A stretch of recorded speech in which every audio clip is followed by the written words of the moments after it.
And while you want to look at this and just say, well, NASA should have known better, they also were, to their defense, their funding starts to become less and less. They have to do, the same things that they were doing, whereas funding was not what it was previously. But it seems like the dirty phrase you have in this is staying on schedule. That they had to stay on schedule. They had to keep doing these things and kind of doing more with less as time went on, it seems.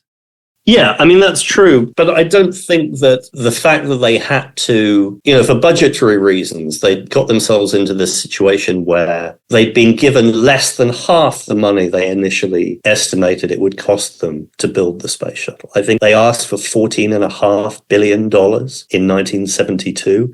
And they were given 5. So, I mean, that you're already starting in a situation where it's essentially impossible to do what you've been asked to do. And the way they managed to balance the books was that they said that they would spread this $5 billion cost over so many flights that the shuttle would ultimately pay for itself. They fly so frequently that the kind of per flight cost would drop dramatically almost as soon as it started flying. So this is where they get into this bind where they forecast in the early 70s that they're going to be making a shuttle flight at least once a week, possibly twice a week. So they're going to have this fleet of shuttles and they're going to be cycling into orbit, just like American Airlines does with an airliner. And they'd be going up, they'd be coming back, and a group of technicians would give it a quick once over, a quick wipe of the windshield, and it will be back on the launch pad to do it again. But, back then they were imagining that they were going to have 12 of these things. They're going to have 12 shuttle orbiters. And they ended up with 4. So, between the cost cutting at the beginning and the ultimate results of this, then they're kind of in a really difficult situation.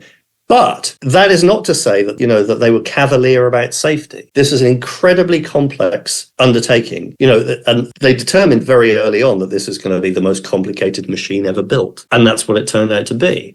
They knew that they had to, maintain the same sorts of safety standards for flying manned missions that they had before, but they weren't always looking in the right places. What became clear as I got further into the story and talked to more rocket engineers and more astronauts was that they were preoccupied with the risks and the dangers that they went over at these flight readiness reviews that they would have before every flight. But they were convinced that the most complex and demanding engineering in the shuttle system were the space shuttle main engines, these 3 engines that were clustered in the tail of the orbiter, that were so overpowered and so complex that they thought that if there was going to be a catastrophe, they were going to be the cause. And that's actually something that carried through even among people who watched the accident in 1986 happen in front of them. Chris Kraft, who was the director of the Johnson Space Center in Houston, came out of mission control and remarked to another engineer as he was passing him in the hall. He said, "It was those high-pressure fuel turbo pumps. I knew it," referring to the main engines. And a lot of people watching, didn't know that it was the solid rocket boosters that had been responsible for the accident until some time afterward.